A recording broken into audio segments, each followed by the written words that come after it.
we are living in an extraordinary period. Your news, your app.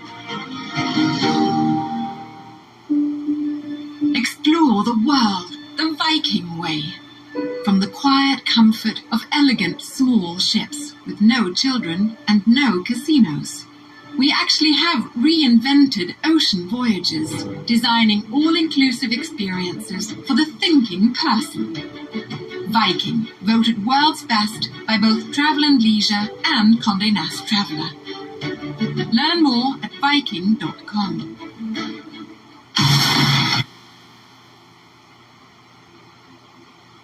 Friday football on Prime is back. The Raiders with the Chiefs. Friday, November 29th. Black Friday football. Kickoff at 3 Eastern, pregame at 1:30 p.m. Only on Prime.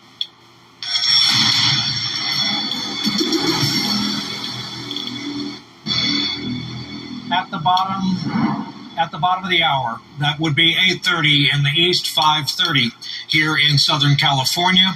We have but one call posted for this time slot, and that is the state of Arkansas. Last voted for a Democrat, say it with me, Bill Clinton, twice, and that was it. 6 electoral votes.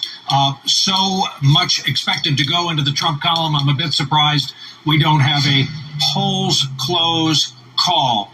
But we've already established so much data tonight, and we're being cautious with it. Abby has a very important guest whose business is data. No pressure, but it all rides on this conversation. All on this. Okay. No pressure at all. Yep. And on Lynn. So good luck to you. Okay. I love it when you're here because you have the goods. You are back there punching in all these numbers, and you're going to give us some exit polling just to give us a sense of some of the trends that we're seeing. How much can that tell us about what's going on this early in the night? Well, you guys are absolutely right. We don't want to make too much of this because, of course, people are still voting and, we want to let that play out. But we do have some early numbers, and it's going to help us make sense of how the race is being shaped. So let's take a look. So the first question, I imagine, was what were the top issues that people voted on? Was it immigration? Was it the economy? Was it abortion? Exactly. We're at a point in the evening. Here we go. Where we can say, so this is for Kamala Harris. Walk us through the most important issues for her versus Trump. Yeah, so these are actually the things that voters said they had on their minds when they made up their decision. And you can see that the state of democracy and the economy are driving the story tonight. And if we look over at the Harris voters, 59% of them saying the state of democracy is what is the one thing that led them to their decision, followed by abortion.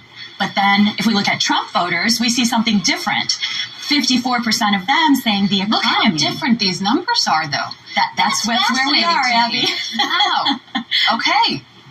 Well, this obviously doesn't tell us everything, but it just gives you a sense of how people are thinking when they go into the voting booth. And another part of tonight people have been asking, are people voting for a candidate or are they voting against? Yes. Did you find anything on that? Yes. In fact, we've asked people if their vote was mostly for their candidate or against their opponent. And we heard a lot about the double haters in this campaign, that people were dissatisfied, but we can see overall voters are voting for their candidate. They are team players. And that is if you're a Harris voter or if you're a Trump voter. A little bit of a difference there, but again, these numbers aren't final. They'll change throughout the night. You have more people that voted for Trump saying they voted in favor of him versus against Harris. A bit less for Harris. Yeah. But the takeaway is this is something America that would make sense, though.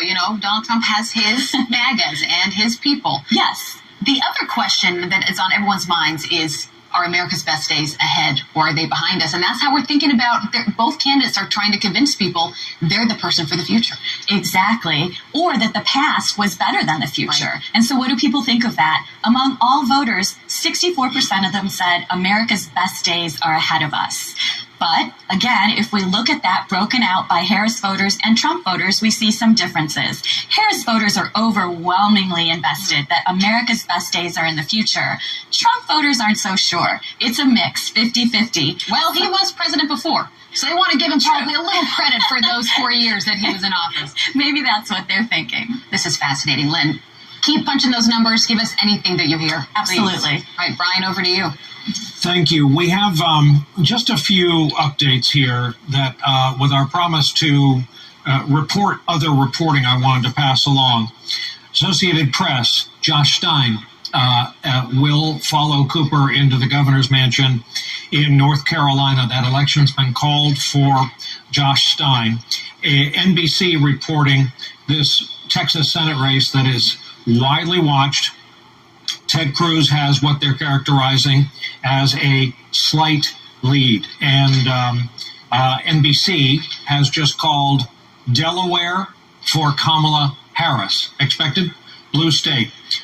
Important little thing I want to read to you from the Associated Press. Trump has a lead in Georgia with more than a third of the estimated votes counted. Not every county has reported results. Among the counties with no votes reported, about an hour after polls close, are the big and Democratic-leaning, as you heard, Atlanta suburbs, DeKalb and Gwinnett. More than 4 million Georgians voted before Election Day.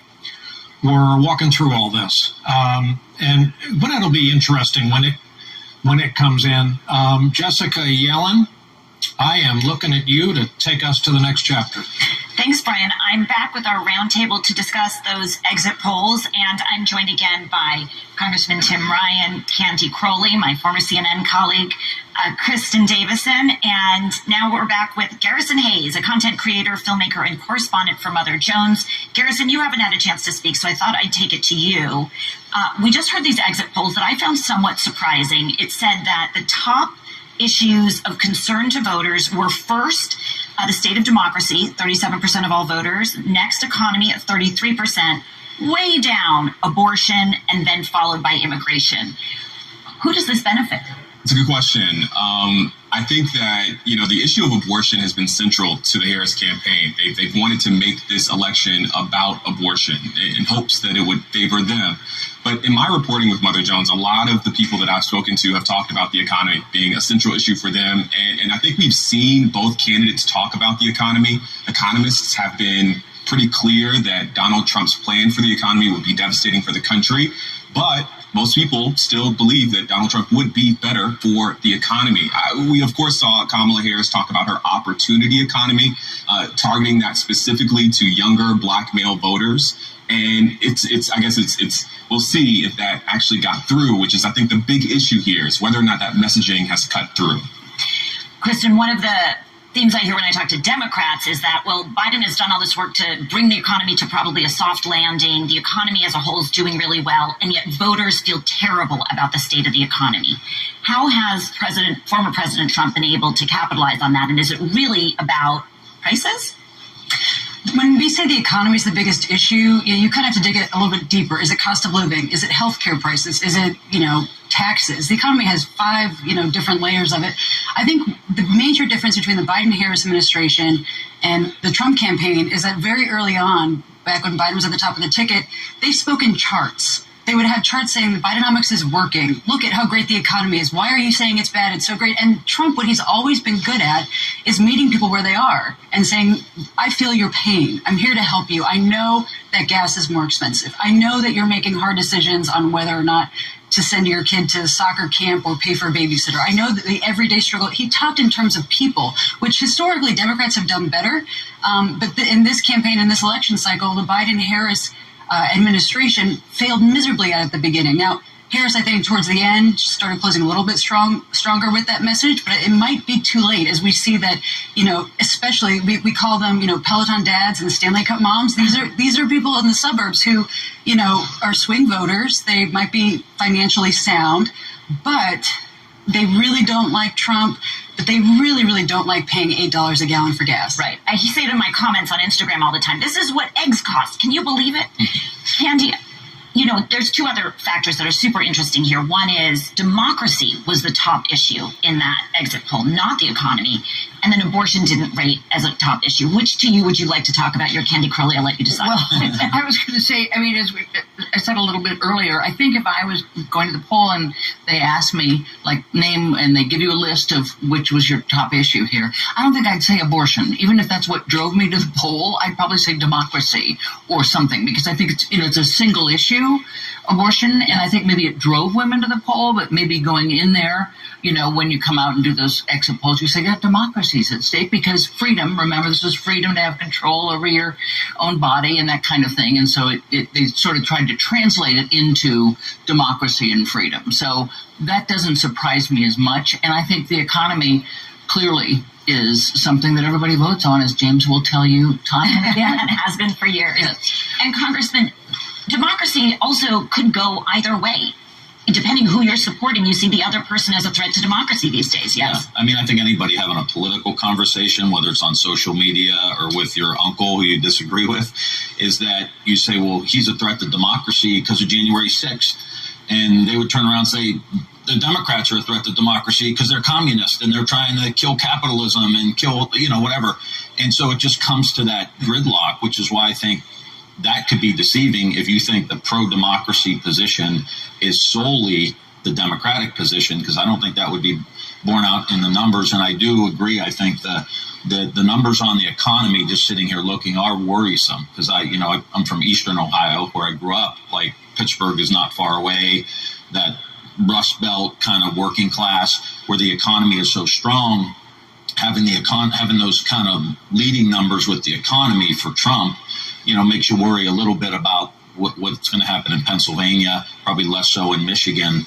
But those economic anxieties, I just, talked about this a lot in my entire career. It's like, you may have a good job now, but if you're from Youngstown, Ohio, if you're from Detroit, Michigan, if you're from Pittsburgh, Pennsylvania, if you're from Milwaukee, the anxiety of the factory closures are in your DNA. You're always looking over your shoulder that this may, I may have a job making batteries for an EV, company or whatever.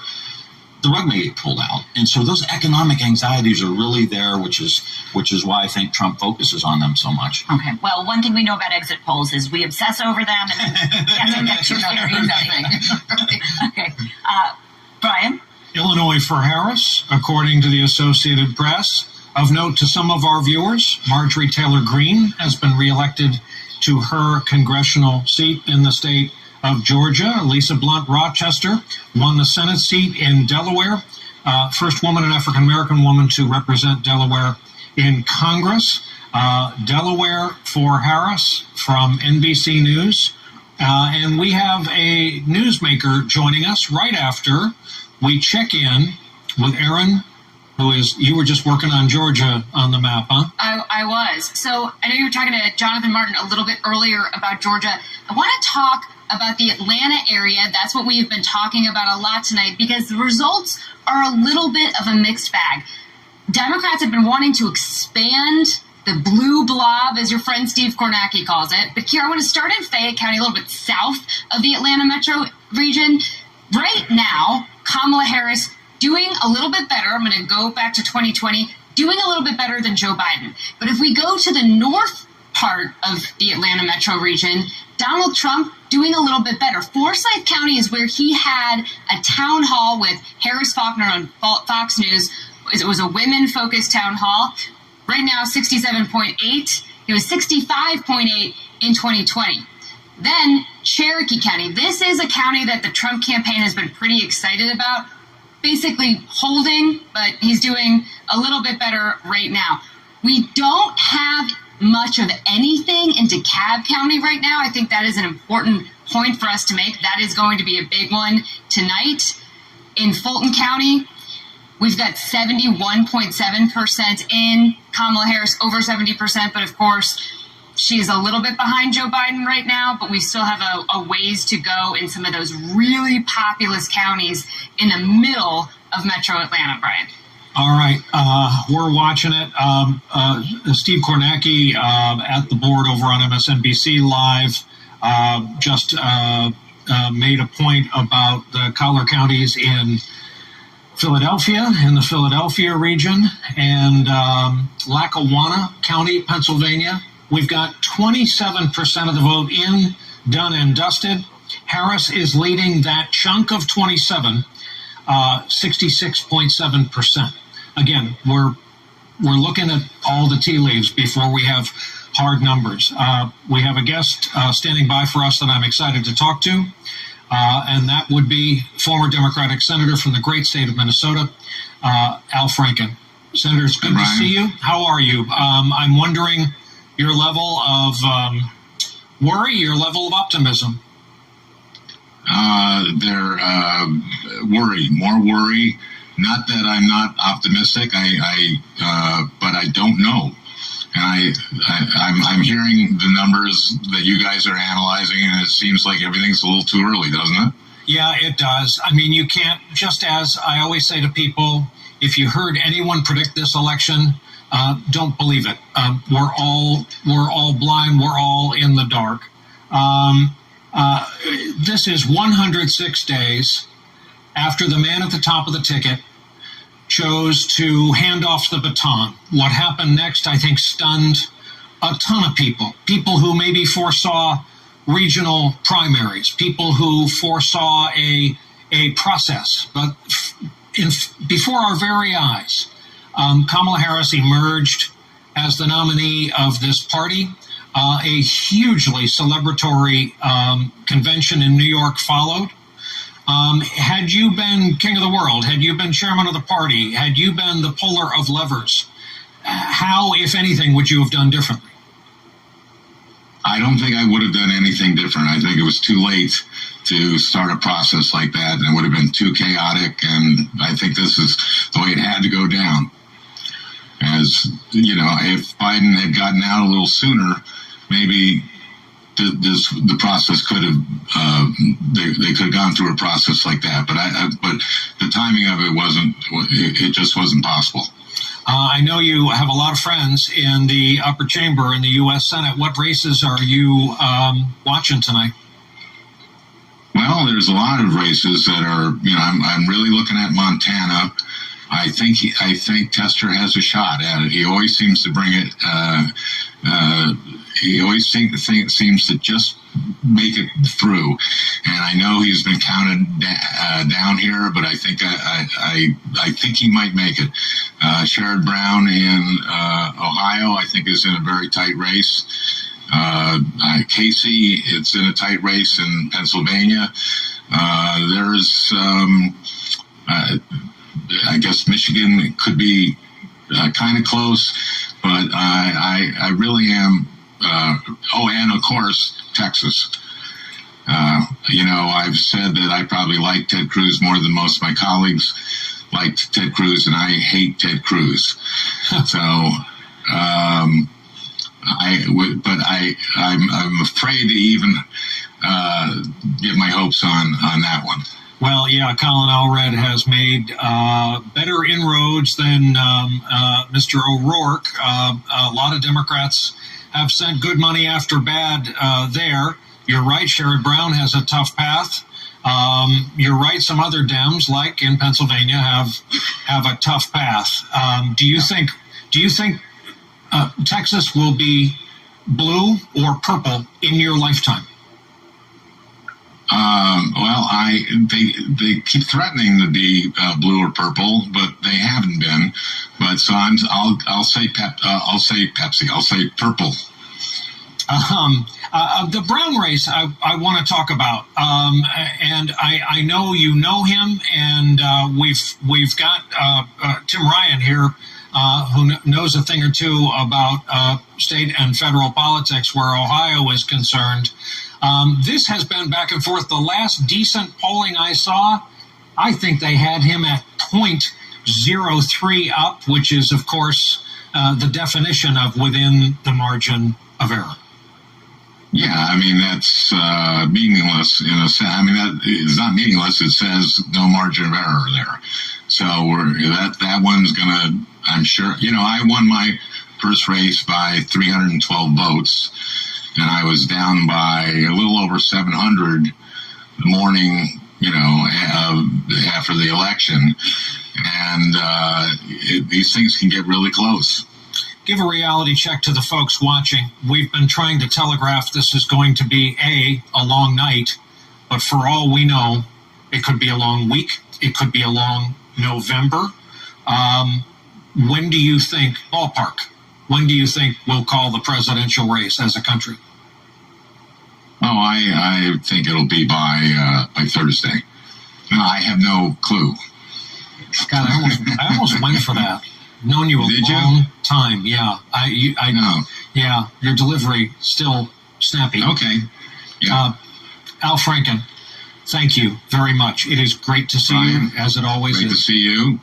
All right, thank you for joining us. And if you got anything urgent, let our control room know and zoom back in. Let's bring in our larger group. I want to get their take on our conversation with Al Franken and the concern on his face.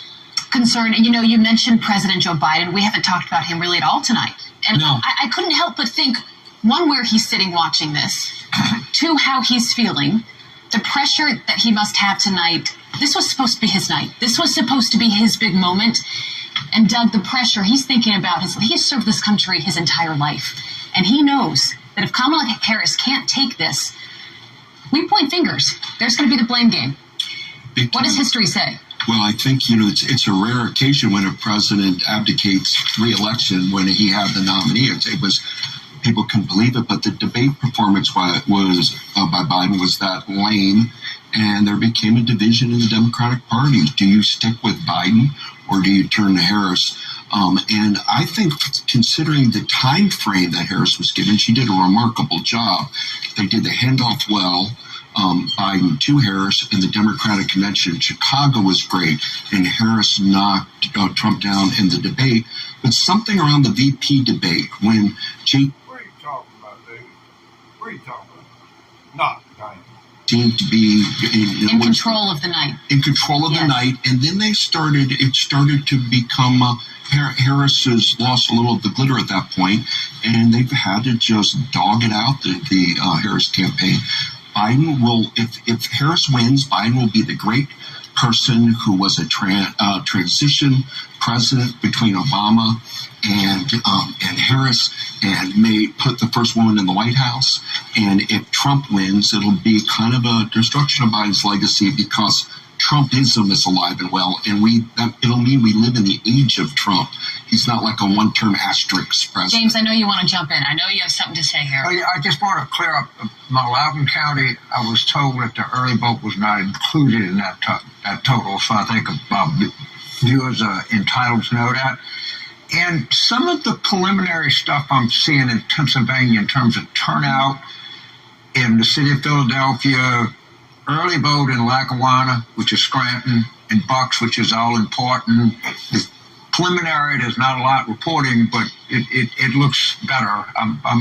The polls have closed there now. But some of the Pennsylvania stuff, I would say the early stuff is mildly encouraging, but there's just a long way to go. But I know we got a lot. There was a huge turnout in Philadelphia City, and I just got one black precinct in North Philadelphia, and Harris getting like 97.5. I think the reports of black voters leaving Harris and the Democratic Party have been greatly exaggerated. You've had Elon Musk just camped out in Pennsylvania. I'm not sure to what effect, but yeah. Well, he got Joe Rogan's endorsement thanks to Elon Musk, who has 11 million viewers per episode. I mean, you can't say that's nothing. No, it's not nothing, but a lot of it's predictable. There aren't a lot of swing voters left in America. The crumbs from Pennsylvania are better than the crumbs from Florida for Harris. Mm-hmm. But the crumbs, we need some of this big city vote to show up in Detroit, Atlanta, and Philly. But, this is early. Once we start seeing, right now we're getting little specks, tend to be more rural. Good news for Trump in the early numbers. But let's see, in a heavyweight state where both sides have spent a ton of money slugging it out, and not the case in Florida, then we're going to start to know something. I'll tell you, I was born in Philly, went to school in Philly, and if I were running for president, I would have lost very quickly because I went to Jim's on South Street and ordered a cheesesteak with Swiss cheese. You remember when John Kerry did that in 2004? I know, and don't tell anybody that story. It's very embarrassing. It's me again. Sorry, I'm just joining because I'm into this conversation. Fourth and South, Jim Steaks, try the double whiz. Not Swiss cheese. Get a bag of Lay's and a full-on Coke, no no diet. Just go for it. I was an Oregon Steaks guy. The Galdo brothers, matching red Eldorados out front, twins. Well, you can't hate that. Yeah, I was joking with Jonathan Martin, who had great footage today of a sound truck rolling around Philly, the old school. Oh, yeah. Up the vote for Harris. And another Philly Paul said, yeah, you know what we call it here on Election Day? Cars and bars. Get a drink, get a ride to the polls. So it's all happening. I mean, there's a real war for Pennsylvania going on. Oh, here's a speculative question about Florida from earlier, which is do you have any concept of how much of that is due to people who've moved to Florida as well and changed the demographic of that? That was a self-selected. Well, you got to factor in COVID as well. Right? Oh, yeah. Post-COVID. Yeah, and it was uncontested. Yeah. It's not a swing state anymore. Back in my own stomping ground days there with Jeb and everything. So it's kind of isolated, but there are no force fields between the states. So I would like to see a little better some governors.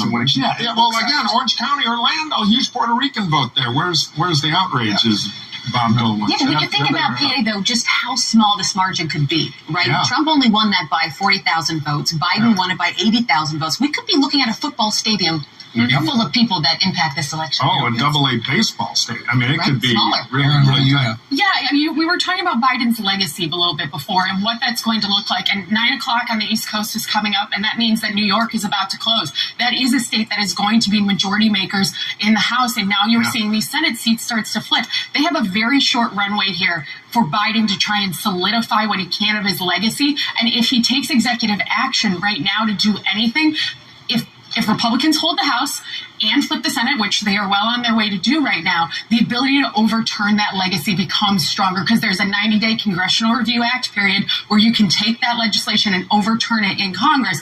Not legislation, the executive action and overturn it in Congress. So this legacy time frame right now is butting up against not only the election, but the change in the guard. And if Biden wants to shore this up, he's probably a little too late. You could have a full Republican. You could have a clean sweep here. And it has to deal with Hunter Biden's situation, or whether he pardons Hunter Biden or not, which will be a final piece of Biden legacy. We're going to take a break, as Aaron mentioned, top of the hour coming up. And we have 15 states closing. We'll learn more. When they tell it to me, I'll tell it to you, top of the hour.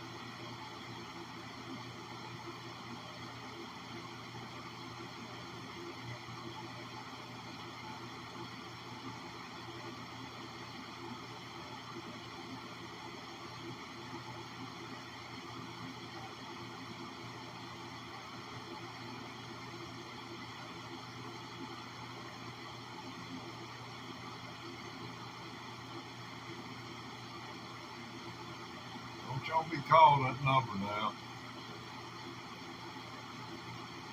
Let's put 888 in front of it.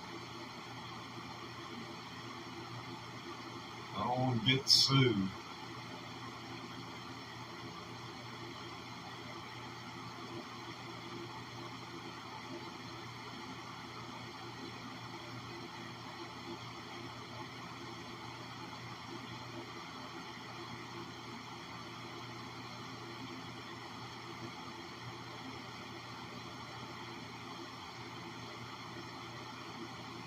Okay, I've got a question.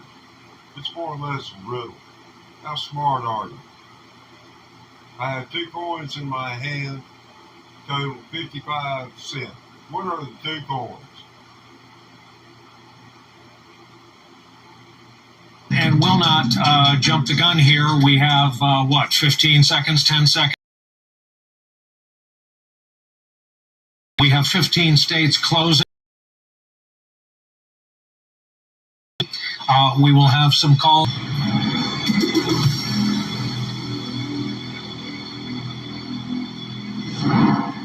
Here we go. Kind of the heart of the evening as poll closures are considered. Arizona, 11 all know about Arizona. All know about Arizona. Biden's win in 2020 at the end of the day was 0. Took a drink of water there. Full disclosure. 10 electoral votes at stake. Joe Biden was the first double-digit Democratic win since LBJ. 10 electoral votes in the Rocky Mountain state. A lot of Democrats know how that's going to go before the evening is over. So much talk this week about Iowa because of the poll that came out this evening showing Kamala Harris up by 3. It is true that Democrats have won 6 of the last to watch, though not on the list of battlegrounds, of course. Bright red Kansas, where the last Democrat to win, LBJ in 64. There is some raw vote. Kansas was on the list of states where we could have had a poll close call. Ditto with Louisiana. Carter and Clinton were the last Dems to live there. 8 electoral votes. In the state of Louisiana, you will find a small town named Carville. I'll leave it up to you to guess who came from that small town and rose to national prominence. The state of Michigan, absolutely critical. This is the state Donald Trump flipped in 16. Vote. It's going to be a long night. We'll watch it very closely. In the great state of Minnesota, home of Al Franken, home of vice presidential nominee Tim Walz, the current sitting governor, longest Democratic streak in the country after voting for Nixon in 72. It's been all blue in the great state of Minnesota. Nebraska is the opposite situation. Last Democrat to win there was LBJ in 64. In New Mexico, Bush in 04. Mexico with 5 electoral votes.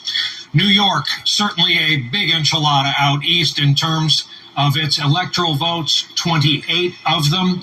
A predictable result tonight as New York is predictably red.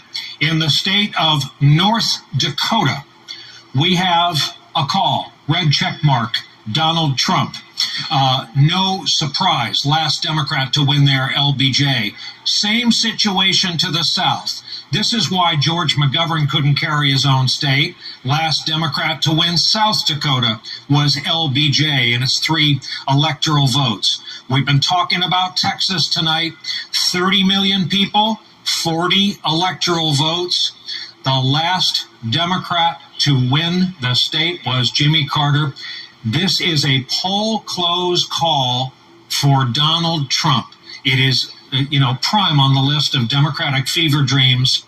That's Donald Trump taking the state of Texas and its 40 electoral votes. There, when Trump went there in 16 and won Wisconsin, 10 electoral votes, a state to watch as the evening gets later. And why?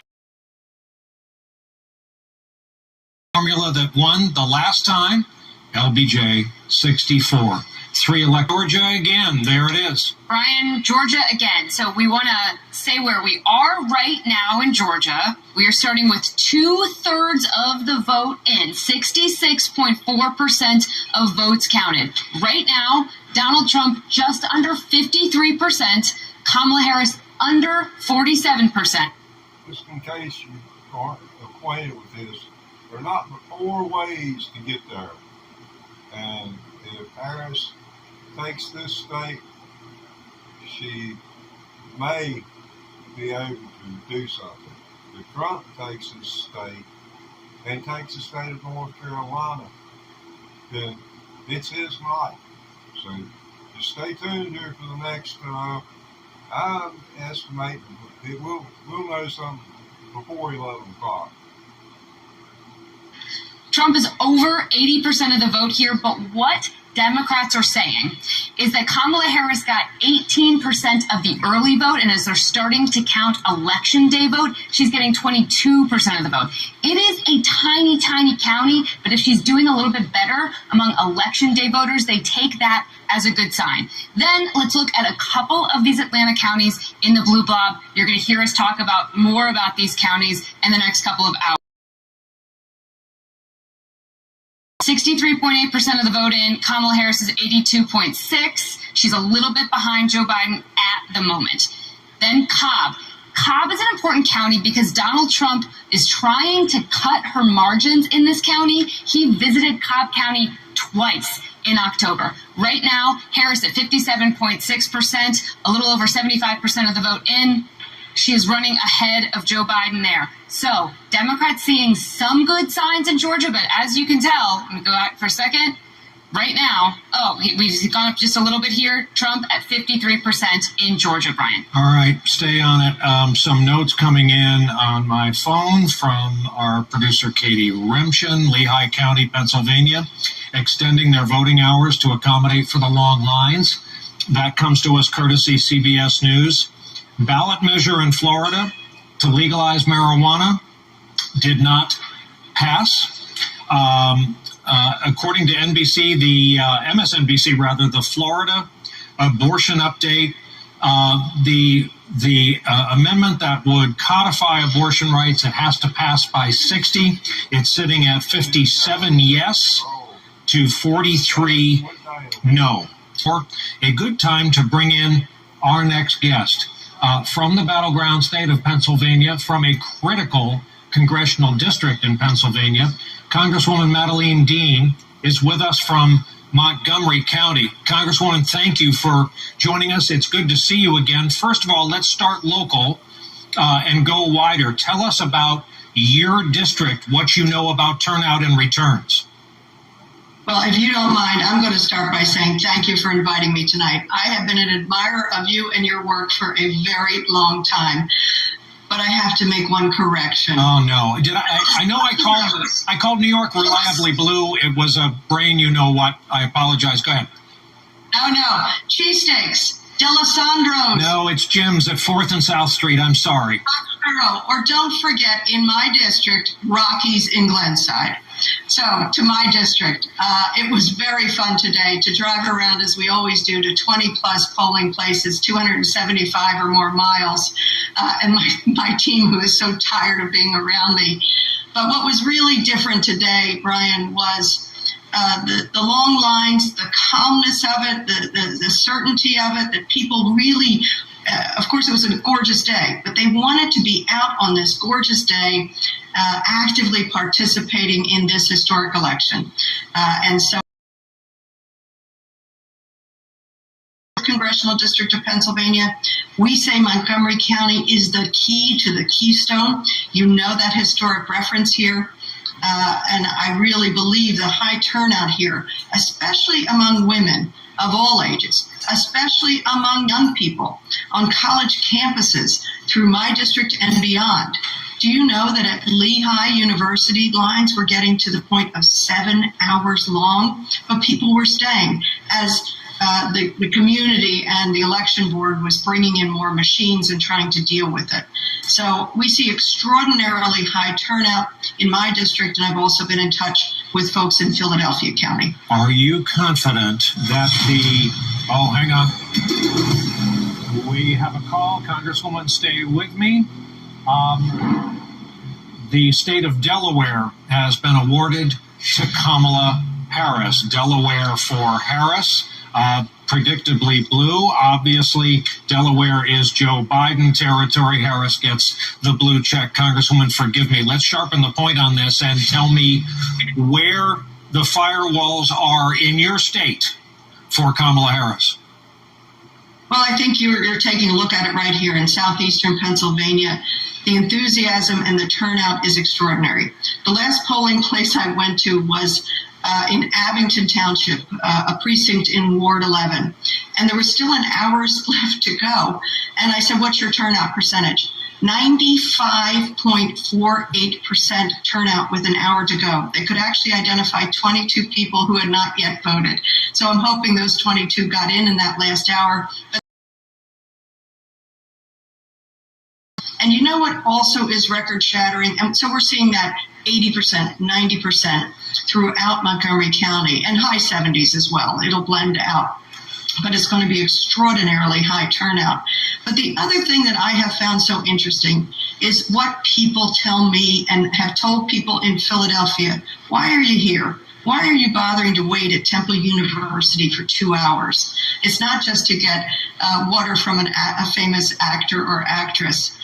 But they say, you know what we care about? I care about democracy and the rule of law and women's health care and reproductive freedom. They're not talking about what Mr. Carville on your show, your program, will talk about. It's the economy, stupid. People actually get it. And that's why I think we're seeing these historic record numbers, that democracy, the rule of law, decency, women's reproductive health care, our lives, are on this ballot tonight. Remember, it was our guest, Mr. Carville, who gave us the everlasting definition of the Commonwealth of Pennsylvania as Philadelphia, Pittsburgh, with Alabama in between. He wasn't kidding then. He is completely accurate tonight. We're seeing it. It is in bright Technicolor, the difference between... I love our Commonwealth. Oh, yeah. Congresswoman, thank you. Thank you for your kind words, even though... And they've rebuilt their business. We've got to support them. Have you met Alessandro's? No. Aki's? No, I'm a loyal guy. All right, when you're in town... I'll take you up on that. If the FEC allows. Congresswoman Madeleine Dean, the veteran from Pennsylvania. Thank you. I am now joined by Meredith McGraw from Politico. She's in their Washington, D.C. newsroom. Meredith, you've been listening perhaps to the conversation. I'm sure you're up on the state calls so far, and I'm sure you're up on the exits and the vote in so far. Is there anything you're hearing from source? You watching it back there? Do you want to?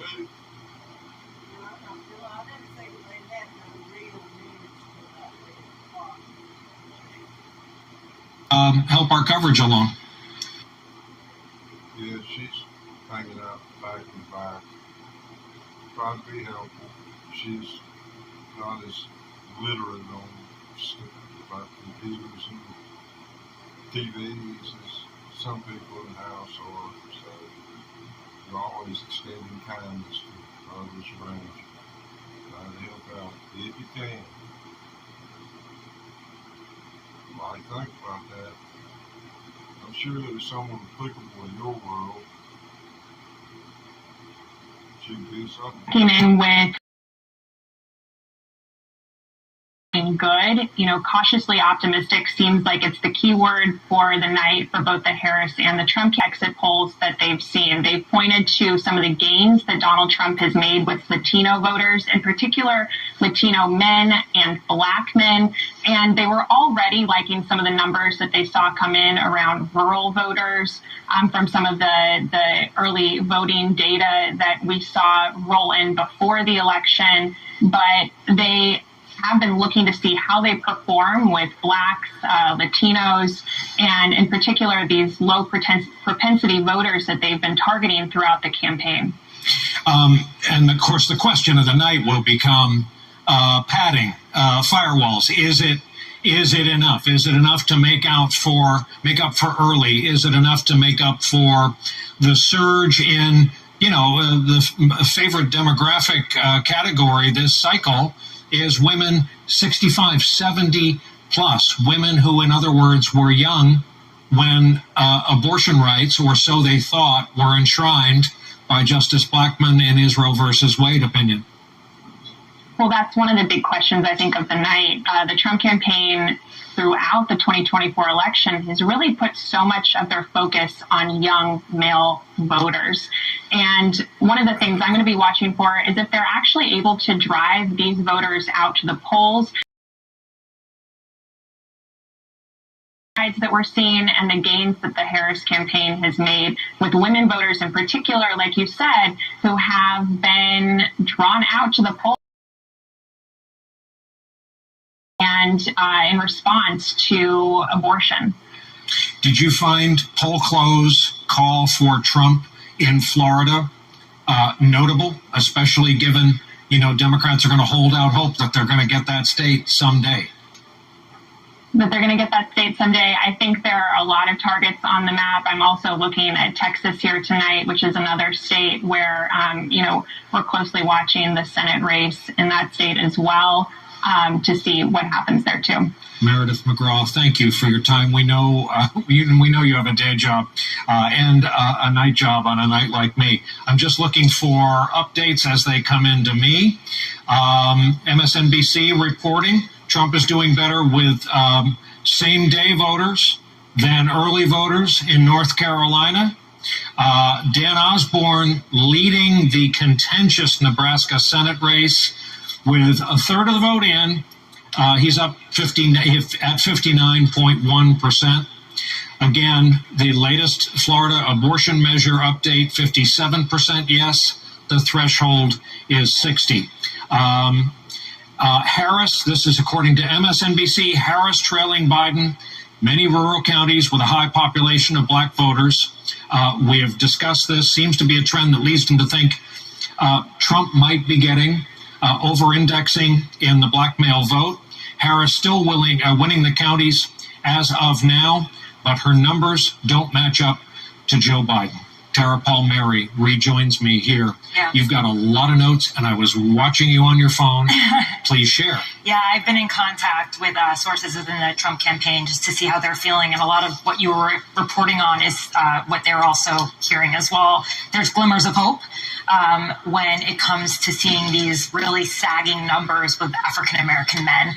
They've been looking at this county in Florida. We know in Florida we get earlier returns. Duval County, it's in Jacksonville. Biden won it by 3.9 points with 73% of the votes in. It was about an hour ago. Trump was up by 0.4. It's 30% black, so they're sort of using it as a model for Georgia, right? Obviously there was some new NBC exit poll on Wisconsin that just came out where Trump has more than doubled his black support, they're saying. He won Wisconsin by 8% black support in 2020. Now it may be as much as 20%. So that has been the hope for the Trump campaign, is that they're making gains with African Americans. At the same time, just a few hours ago, Stephen Miller, who is one of Trump's, top advisors, tweeted out, "If you know any men who haven't voted yet, get them to the polls." And so I'm also hearing from sources in Nevada about the fact that there are a lot of under 30 voters coming out in Clark County. This is the GOP. And a quarter of them happen to be women. That is assuming that these women who are lagging in early voting are voting for Harris. And so it kind of goes both ways. It really comes down to whether these wealthy suburban white people will end up voting for Harris or Trump is what they're sort of thinking, because between the gains made with young people like at Lehigh University, there are long lines in Pennsylvania. And Temple University. There's a lot of anxiety about that in the Trump team. But, when you see these sagging polls, with African-American voters who they were targeting with inflation and crime advertising, if they make some gains there, that's enough to kind of counteract that. And remind folks watching who may not have followed the molecular progress of this campaign the way we did, how did the Trump team go about their courting of black males? It really started almost a year ago, a little bit before that. Around the time of the primaries, they started courting African-American males through social media, like low-key kind of like networks, TikTok, influencers like Charlemagne the God and others. And they were very subtly sort of talking to them, not outright in like a, Trump is here to save you, but it was like a kind of a small creep to get out the message that like inflation and crime, they were really hindering on your ability to be a provider in this world, to be able to have some economic strength. And that's really seen as something that is a strong issue for them when they're going out to vote, more so than anything else. And then they became more overt in their outreach to black men. Trump has said, I will create more black jobs. I'm sure you remember that. Mm-hmm. Then he started going to barbershops, speaking directly to black voters. He has African-American surrogates like Byron Donald, who's a congressman from Florida, who's out there speaking for him. He has a story from growing up in Brooklyn with pretty, meager means. And so it's been a long process to win them over, but it's really been inflation and crime and the idea that that he offers a form of like masculinity that would allow them to be better providers and to have that economic prosperity themselves. And then there's policy. Right. Yeah, there's policy as well. At the same time, though, Brian, like throughout the entire campaign, he's made a lot of unforced errors. Maybe not unforced, maybe forced as to what he really means. You know, and he's made a lot of, you know, insulting comments. Yep, you can usually figure out what he means. Exactly. And even just this past week, having that comedian, Tony Hinchcliffe, on the stage making a very derogatory comment about African-American people. Old tropes and bad tropes. It really is. And the way he talks about them, he really does use a lot of old tropes. And then the way he talks about the vice president, saying, I don't know what her nationality is. But it's such a mixed message right now. And I think he really appeals to this like type of masculinity, or at least that's what he's trying to. Like, I will make you wealthy, I will make you the provider. And Trump actually, if you really think back on it, he had a big presence in hip hop culture. Do you remember that? I kind of do. Yeah, back in like during The Apprentice, like he was like a known figure. He was friends with Diddy. Like he would go to the white party. You know, he was sort of a presence. Don't forget Kanye. Kanye, exactly. So he's a pop. Represents prosperity to a lot of Americans, not just white Americans, Black Americans as well. And so I think we can't just assume that like everything is about identity politics necessarily. It's just, and we've heard with African-American men. She's been doing her outreach herself. You wouldn't have Obama out there on the campaign trail in Detroit saying, men, you got to get out there and vote for your, you know, for an African-American woman. And look what happened to Stacey Abrams. She didn't end up winning in a race against a white governor. 100%. So can't always rely on a demographic. At the end of the day, again, they are really thinking it's going to come down to the suburbs. Promise me you'll come back when you know more. I will. Tara Palmieri. Thank you. Not at Mar-a-Lago, but notably here with us tonight in Los Angeles. I want to turn to someone on the right who's made his opinions known, made them loud and clear throughout this election cycle. Ben Shapiro is an author, former editor-at-large over at Breitbart, co-founder of the Daily Wire, host of the appropriately named Ben Shapiro Show. Ben, thank you for being with us. You've just heard conversation about Trump and Trump world, and specifically in this last hour, the demographic of the evening, the black male vote. What can you add? I mean, I think that what you're seeing is a breakdown of much of the identity politics that the Democratic Party has relied upon for voter turnout for several election cycles at this point. They were counting on a very heavy break in the Hispanic vote in favor of Kamala Harris. That doesn't seem to be materializing. The shift in the Hispanic community toward President Trump and toward Republicans more broadly is quite real. You're seeing it in Texas. You're seeing it in Florida. You're seeing it in some of the NBC News exit polling data suggesting that Trump may win up to 45% of the Hispanic vote. You're seeing it in some of these exit polls that are coming out of places like Wisconsin in terms of black male voters and black voters in general showing up at maybe twice the rate they showed up for President Trump last time. And again, I think that has something to do with the fact that whatever else you think of President Trump, he tends to make the same appeal to pretty much everybody. He really doesn't try to break people down by ethnic group in sort of the same way that the Democrats traditionally have, making a separate campaign for white dudes for Harris or black dudes for Harris or whatever the case may be. And I think that the identity politics era may be coming to a close. We can all hope that's the case, I think. I mean, the New York Times admitted as much earlier this morning. They had an entire piece about how identity politics is sort of falling away. And you're seeing that happen in the vote right now. When you look at, the knowns so far at this hour, the vote that's in and recorded, you look at the trend lines, can you find anywhere where October 7th is on the ballot? I mean, not so far, just because, again, you're looking at states where that really isn't the sort of issue right now. Now, Florida has a very heavy Jewish population. Florida has also moved tremendously red over the course of the last 8 or so years. Since really Governor DeSantis took over in 2018, rather, there's been a huge movement to the right. And a lot of that is actually Florida in migration. My family moved to Florida, for example. You're not going to see it reflected really until you start seeing balloting out of Pennsylvania and Michigan, which both have a large Jewish population. population in the suburbs around Pittsburgh, suburbs around Philadelphia, suburbs around Detroit, and obviously in Michigan, you also have a very large Arab population in places like Dearborn. So you're not really going to see the impact of that until later.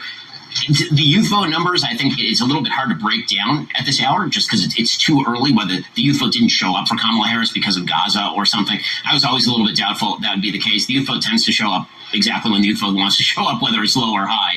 It doesn't seem to be a single factor vote. Were you surprised by the poll close call for Trump in Florida? No, not at all. I mean, I think that Florida, again, has over 1 million more registered Republicans than Democrats. That is a deep red state now. I mean, Brian, you and I are old enough to remember when Florida was the bellwether state, and so is Ohio. Those are both heavy red states. You're starting to see real transformation across the map. You know, in one election cycle, my prediction is that Pennsylvania, Wisconsin, and Michigan will also be trending in the direction of Ohio, while conversely, Virginia is going to continue to trend blue, sort of as Colorado moved from purple to blue. Ben, thank you very much. It's going to be, this evening could stretch into several. This is going to be one to watch, and I'll hold you to those trend predictions, and if we're both still around in a couple of years, we'll do this again. Ben Shapiro has been our guest tonight. We're going to take another break. When we come back... Oh, hang on. Okay, not a surprise. Bright red Louisiana remains bright red. Trump is called there. The red check mark again. Under just about a quarter of the vote is in. We have another one, and that is in New England. Small but mighty Democratic stronghold of Rhode Island. Kamala Harris has been declared the winner of that race. This is the time of the night when these will start flying in over the transom. We'll fit in a break here at the bottom of the hour, and when we come back, there's nothing like on the ground having all the antennae up. We'll check in with both candidates' headquarters after this.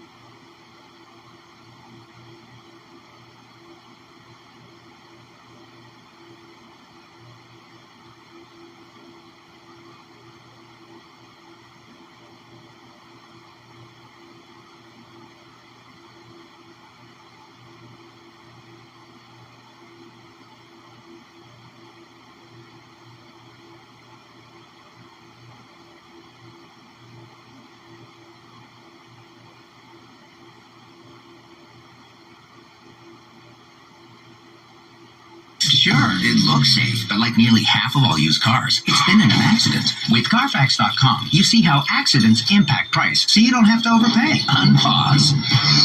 2 accidents, zero space. You're gonna need it. Wait, twins? No.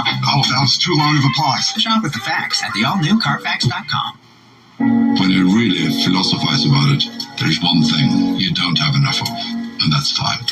Time is a truly scarce commodity. When you come to that realization, I think it's very important to spend time wisely.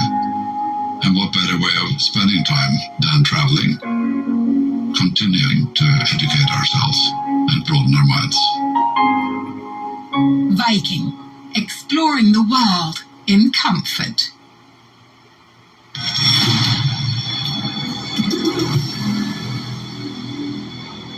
Bottom of the 9 o'clock hour East Coast, bottom of the 6 o'clock hour here. There is a call. Our smart viewers, and we have nothing but tonight new when I called New York reliably red. It was just an early evening brain fog.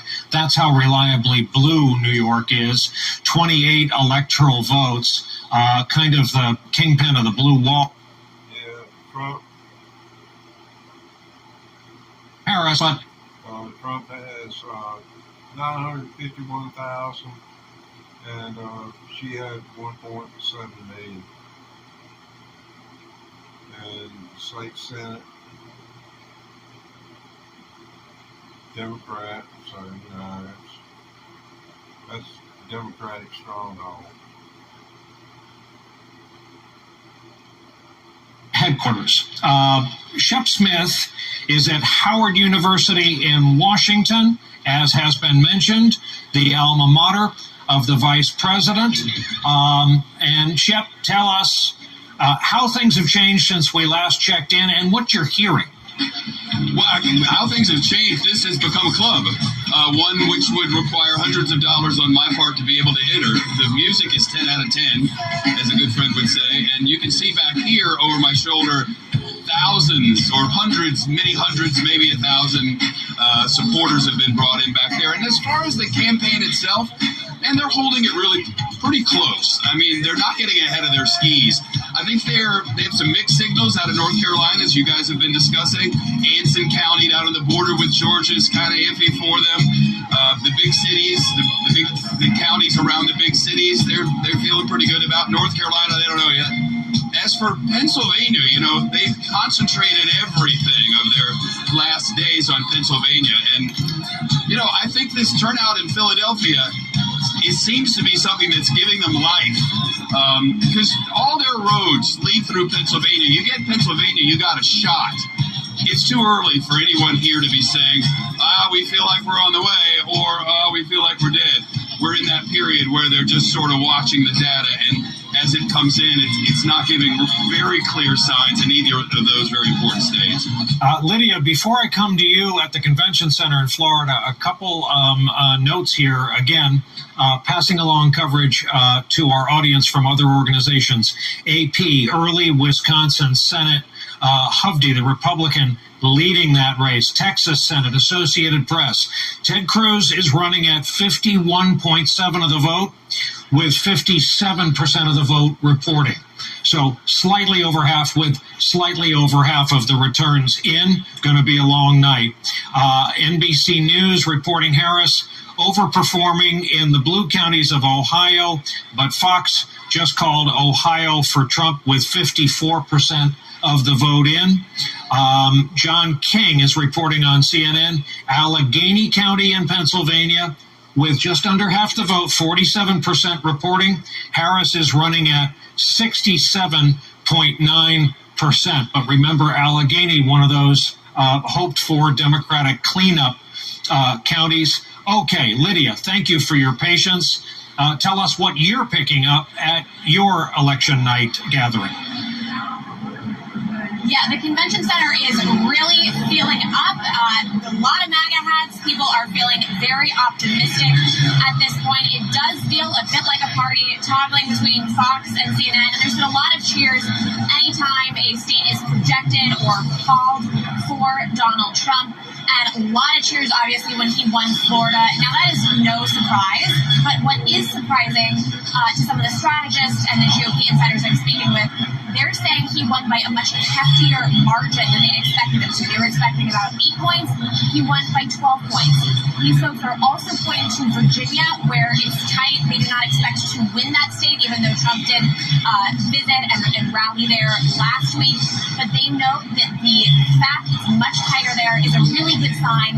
And what we've been hearing from sources inside the campaign is they are really hoping they can win the Sun Belt and win it early. And so they're looking at what's happening in Florida, in Virginia, looking at those margins and thinking, okay, if this is how it's going, maybe we can win Georgia, North Carolina, Arizona early in the evening. And of course, they want some good news early, as does the crowd here.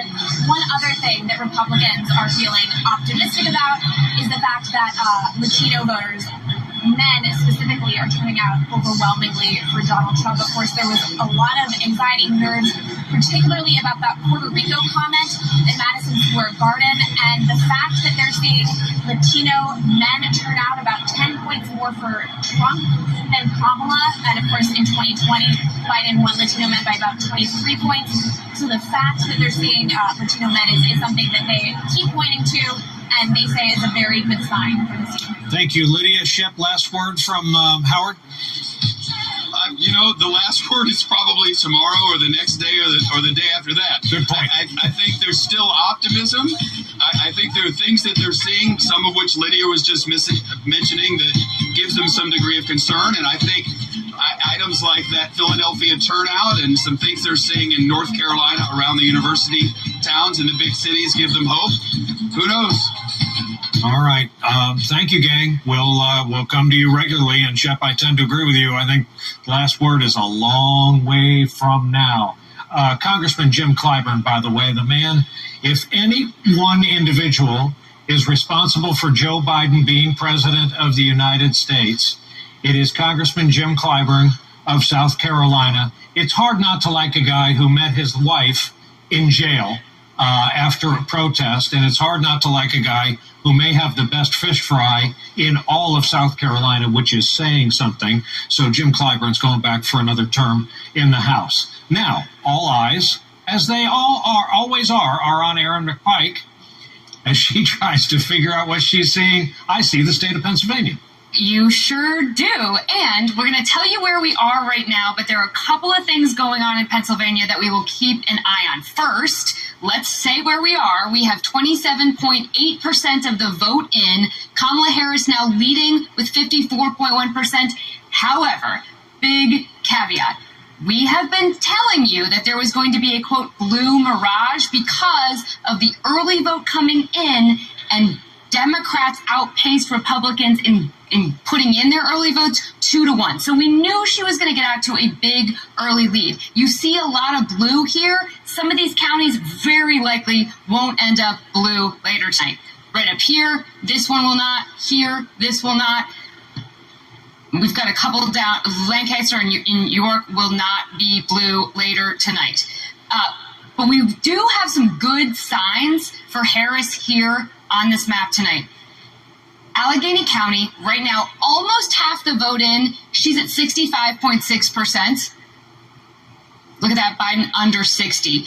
Democrats and Republicans alike say if she gets above 60% in Allegheny County, she's probably having a good night again. That is Pittsburgh. Back up here, 2024 map, we want to be back up here. Lehigh Valley, right now, she is leading in a couple of these counties. Northampton, I know Abby is very interested in Northampton, but here's where we don't know this is where this is going to land. We only have a quarter of the vote in, so we've got a long ways to go there, but she's out to an early lead in that early vote. We talked about turnout in Philadelphia. Right now, a little bit over a quarter in, she's at 82.4. Little bit better than Biden at 81.4. All right, so Brian, again, a little bit of a mixed bag. Early lead for Harris, but she does have some good signs there too. Can we travel? We can. Can I get a Georgia update? Absolutely. All right, we are at 3/4 of the vote in. 52.3 for Donald Trump, 47.1 for Kamala Harris. This blue blob, still a blue blob. Let's check where we are in DeKalb. Over 3/4 of the vote in. Kamala Harris at 82. She is a little bit underperforming Joe Biden right there. Cobb County, she's at 57.3.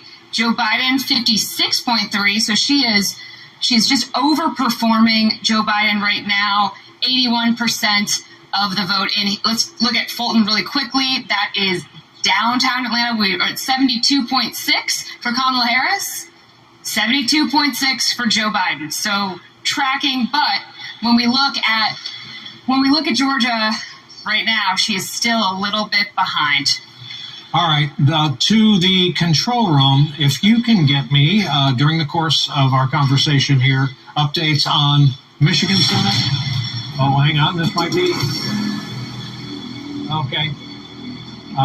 In our big graphic but foregone conclusion department, Illinois has been called for Kamala Harris. Still, 19 electoral votes, nothing to sneeze at, and part of the Democrats' hoped for blue wall.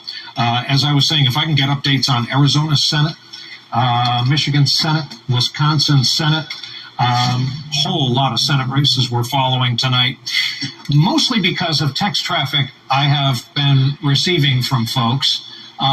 We need to keep checking in on Pennsylvania. Don Lemon is standing by in Pennsylvania, host of the Don Lemon Show. Hell, he's got his own channel on YouTube. He's at Howard, at Harris Election Headquarters. Don, I've been watching your interviews this week with voters.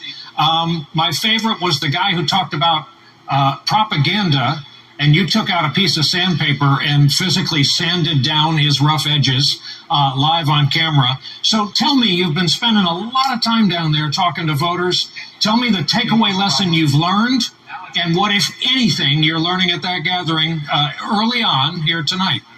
Well, Brian, I got to tell you, it's great to see you. I'm honored to be here with you, and it's appropriate that you have the road behind you, because I have been on the road since really the Democratic convention, going across the country to swing states and to states that could change, and we'll see what happens tonight. And speaking to voters. And I have been hearing some very interesting things. What I have learned most of all, Brian, is that the metrics, historically, the metrics and the demographics that you count on for voters to who they're going to support, that is not in play. You don't know exactly who's going to support whom. And it is so loud here. We're hearing, I know you guys can probably hear it as well with the music. It's like we're at a concert. But you can't count on the historic demographics. You don't